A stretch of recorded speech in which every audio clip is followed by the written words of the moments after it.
कहीं भी शुरू से अब तक कहीं भी डाउट होने से बताइए। ठीक है, आप लोग फ्लो चार्ट वगैरह कुछ नहीं बनवाया कभी ना, इस टाइप का कुछ ग्राफ वगैरह नहीं बनवाया, आज बनाते हैं। एक स्टोरी सुनते हैं ध्यान से, उसी के साथ। अब सपोज आपके पास कपड़े की फैक्ट्री है, दोनों की एक एक। आपके पास रेमंड कपड़े की, और आप कोई नाम बता दो, कौन सा आता है, अरे जारा, ठीक, चलो ब्रांड आपका जारा और आपका नाम रेमंड, या अपने अकॉर्डिंग कोई भी नाम रख लो। बात हम कर रहे थे इन्फ्लेशन की, तो इन्फ्लेशन क्या होता है, प्राइस इंक्रीज हो जाना। अब हमारे पास जो कंपनी है, हम अभी इस जगह पे हैं, क्लियर। अब कंपनी में हमने क्या करा, अप्रॉक्स 10 to 12 हमने रखे एम्प्लॉय, रखे। मैंने एक और टर्म शुरू में बोला था, इकोनॉमी में सारा खेल आपका कौन सा है, फर्स्ट ऑफ ऑल आपका demand and second one supply. अगर डिमांड बढ़ेगी, ठीक है, डिमांड सपोज करिए बढ़ गई, अब कोई भी चीज़ है, अब ये फोन की डिमांड बढ़ गई मतलब सप्लाई कम हो गई, पूरा हो नहीं पा रहा है। तो सप्लाई कम होने का मीन ये है कि अब जिसके सेंटर के पास होगा, जिन भी अथोराइज सेंटर पे होगा, जिन भी शॉप वालों के पास होंगे प्रोडक्ट, वो सीधे क्या बोलेगा, हम इसको और महंगा बेचेंगे, ठीक है, मतलब डोमिनेटिंग वाला उनका नेचर दिखेगा। अब जो चीज़ अभी तक जो आपका आईफोन 50K का था, अभी ये क्या करेंगे, उसको सप्लाई डाउन गई तो ये 55K का बेचेंगे। अब अगर पब्लिक को जिसको नीड है तो वो खरीदेगा ही खरीदेगा। तो एक तरह से क्या हुआ, यहाँ से यहाँ हम गए तो हमारा क्या बढ़ा, इन्फ्लेशन बढ़ा, बढ़ा ना। दूसरा एग्जाम्पल देखते हैं कि सपोज इसी फोन की जो है सप्लाई घट गई, सप्लाई घट गई तो डिमांड में ज़्यादा है, तब भी तो जिसके पास है प्रोडक्ट वो क्या बोलेगा, हम 10,000 प्लस करके बेचेंगे, आपको चाहिए तो लो, नहीं तो और लो लाइन में, क्लियर। तो डिमांड एंड सप्लाई का पूरी इकोनॉमी में, कंप्लीट इकोनॉमी में बहुत ज़्यादा रोल रहता है, यहाँ तक क्लियर। अब हम देखते हैं, अब जो फैक्ट्री है वो हमारी यहाँ पे, हमने यहाँ पे अप्रॉक्स 12 एम्प्लॉय रखे हुए हैं, भाई बड़ी सी हमारी वो है, वर्कशॉप है और फर्म है, तो हमको फिर एम्प्लॉय भी रखने होंगे। एम्प्लॉय कैसे, आप याद करो रिसोर्स की बात, 4 टाइप के है ना, तो वो तो रखना पड़ेगा ना। अब क्या हुआ, एक टाइम पे चलते चलते हम जहां से आगे से प्रोडक्ट ले रहे थे, वहां से हमारे प्रोडक्ट आने में इशू हो गया, मतलब सप्लाई हमारी घट गई, ठीक है, सप्लाई घट गई। अब बाकी का जो मार्केट सेक्टर है, तो हमको उनसे बराबर कंपीट भी करना है, तो सप्लाई इंडिविजुअल अगर हमारी अभी घटी है, बाकी मार्केट में कोई भी प्रोडक्ट, फोन फोन का ही ले लीजिए, 50K का दे रहा था, तो जब तक बाकी जगह कंपटीशन चल रहा है तो हम इसको अभी 51K का नहीं दे सकते ना, अभी तो हमको बराबर कंपीट करना पड़ेगा। अब हम जाने लगे लॉस में, क्योंकि हमारे पास प्रोडक्ट नहीं है और कंपटीशन मार्केट के चलते हुए हम इसको बढ़ा भी नहीं सकते। अब उस केस में हम क्या करेंगे, फिर हम ये सोचेंगे, ऐसा है एक्चुअली पता है कि प्राइवेट सेक्टर में होता है, आप और हम सभी गवर्नमेंट के लिए तैयारी क्यों करते हैं, क्योंकि गवर्नमेंट में सबसे बड़ा जो अहम की फैक्टर है वो क्या रहता है, हमारे पास सिक्योरिटी रहती है, जॉब है ना, लाइफ लॉन्ग। बट प्राइवेट में कोई सिक्योरिटी नहीं है, अगर आप फर्म के अकॉर्डिंग चल रहे हैं तो वो आपको रख रहे हैं, नहीं चल रहे हैं तो आपको कभी भी हटाया जा सकता है। तो हमने क्या करा भाई, 50K था, हमारी सप्लाई घटी, हमारे पास हम लॉस में जाने लगे, तो हमने क्या करा, 12 एम्प्लॉय में से 4 एम्प्लॉय को बोल दिया, भैया आपकी हमें जरूरत नहीं है, या फिर हम इतना पे नहीं कर पा रहे हैं, तो आप लोग कहीं और अपना देख लो। अब 4 एम्प्लॉय हट गए, हमारे पास कितने अभी बचे, 8 एम्प्लॉय, ठीक है। तो अब सोचो, यहाँ से जब हम यहाँ तक गए, मतलब इस टाइम पे अब जब हम लॉस में जा रहे थे सप्लाई घटने की वजह से, हम पहले तो इन्फ्लेशन तक गए। इन्फ्लेशन कैसे कि हम यहाँ तक कैसे, अब 50 की चीज थी, ठीक है, हमने इसको कितने में बेचा, 55 में। दो बातें बोली, इसको ध्यान से सुनना। अब यहाँ से यहाँ तक गए तो हमारा इन्फ्लेशन हुआ ना, रेट बढ़ गया, हम यहाँ तक आ तो गए 50K में, लेकिन तब भी हम लॉस में इसलिए जा रहे हैं क्योंकि हमारे पास सप्लाई अभी भी नहीं हो पा रही, सप्लाई अभी भी घटी हुई है, और हमारे पास जो प्रोडक्ट थे भी वो एक लिमिटेड है, तो हम कितना ज्यादा उसको बेनिफिट में बेच पाएंगे, 55 तक बेच दिया, ये तो हमारा हो गया यहाँ तक बढ़ना रेट, इन्फ्लेशन, क्लियर। यहाँ तक क्या हो गया, इन्फ्लेशन हो गया। अभी हमारे पास 55K में था, तब भी हम देख रहे हैं कि हमारे पास सप्लाई ना होने से अभी भी हम घाटे में जा रहे हैं, क्योंकि हमको अभी भी 8 एम्प्लॉय को सैलरी देनी है, तो अब कहाँ से लाएंगे। तो हमने कहा, फिर इनमें से भी बोला कि भाई हमारे पास अभी इतना है नहीं पे आउट, कुछ टाइम के लिए हम 4 को ही सैलरी दे पाएंगे, तो 4 को हम वहां से भी बाहर कर दिए, आप अपना देख लो, जैसे ही हमारा आगे ग्रो करेगा हर में कुछ भी अच्छा होगा, हम वापस आपको बुला लेंगे, ठीक है। अब हमारे पास एम्प्लॉय बचे 4, और हमने यहाँ से यहाँ तक जो कमाया कितना, 5,000 अप्रॉक्स। फिर क्या हुआ, अब हमारे पास प्रोडक्ट और भी खत्म हो गए। अब प्रोडक्ट जब खत्म हो गए तो हम क्या करेंगे, कुछ समझ ही नहीं आ रहा भाई, अब कैसे एम्प्लॉय को भी खर्चा देना सब कुछ, तो हम अपने पास से बियर कर रहे हैं कैसे भी करके। अब सोचिए, यहाँ तक जो रेट बढ़ा वो क्या था, इन्फ्लेशन। उसके बाद सडन क्या हुआ, नेक्स्ट मंथ में भाई इन्होंने क्या करा, दूसरे किसी फर्म से टाई अप कर लिया और उन्होंने इनको सप्लाई प्रोवाइड करा दी। अब जब इनके पास सप्लाई बढ़ गई, तो सप्लाई बढ़ने से क्या करेंगे, फिर ये सप्लाई सपोज यहाँ बढ़ गई, अब इनके पास अच्छा खासा प्रोडक्ट आ चुके हैं।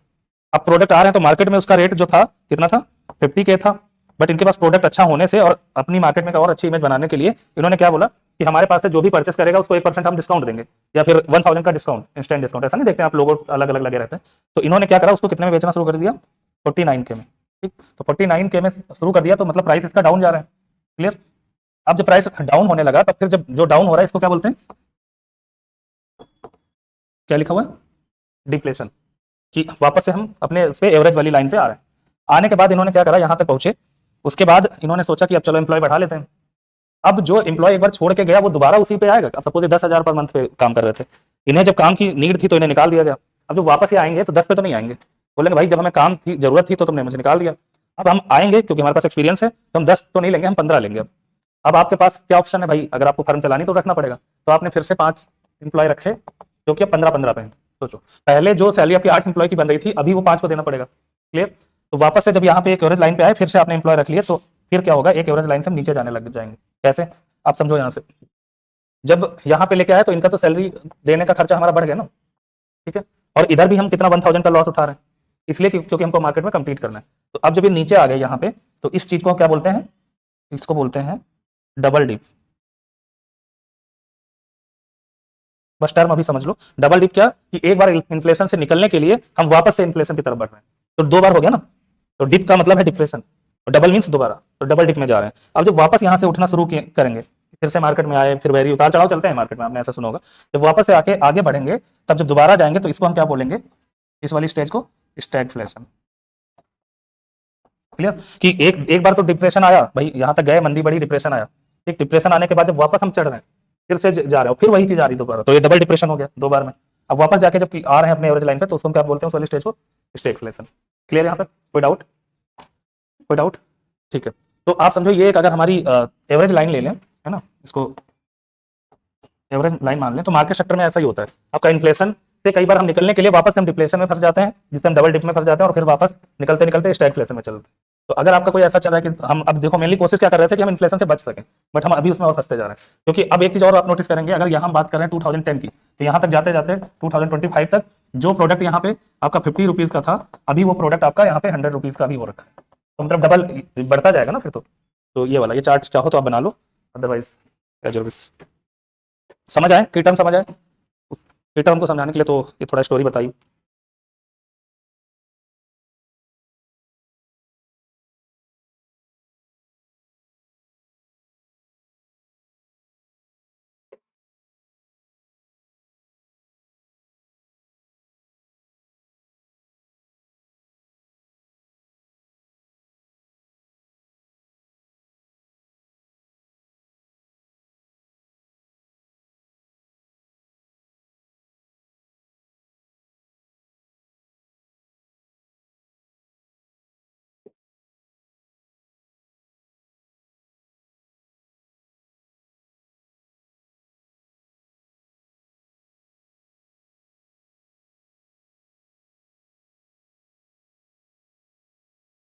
हो गया?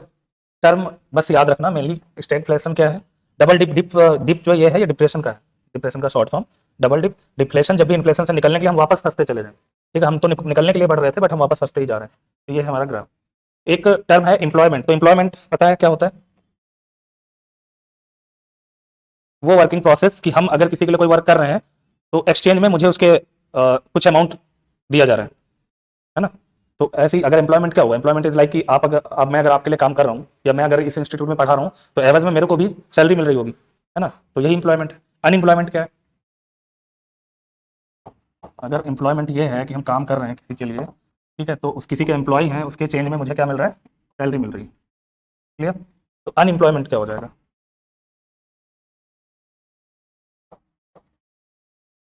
एनी आइडिया भाई? अगर एम्प्लॉय हो आप, हाँ, अभी अभी हाँ अभी हम लोग आप लोग वो अनएम्प्लॉयमेंट हैं ऐसे बोल रहे हैं, ठीक है, मतलब इसी का एकदम अपोजिट कि हमारे पास वर्क भी नहीं है और वर्क के एवज में हमें कोई सैलरी भी नहीं मिल रही, तो वो हमारा अनएम्प्लॉयमेंट हो। ठीक है, तो ये तो नॉर्मल क्वेश्चन पूछने से भी कर लेंगे, इसमें कुछ लिखने में, इसमें एक टर्म है अनएम्प्लॉयमेंट का पार्ट है डिस्गस्ट।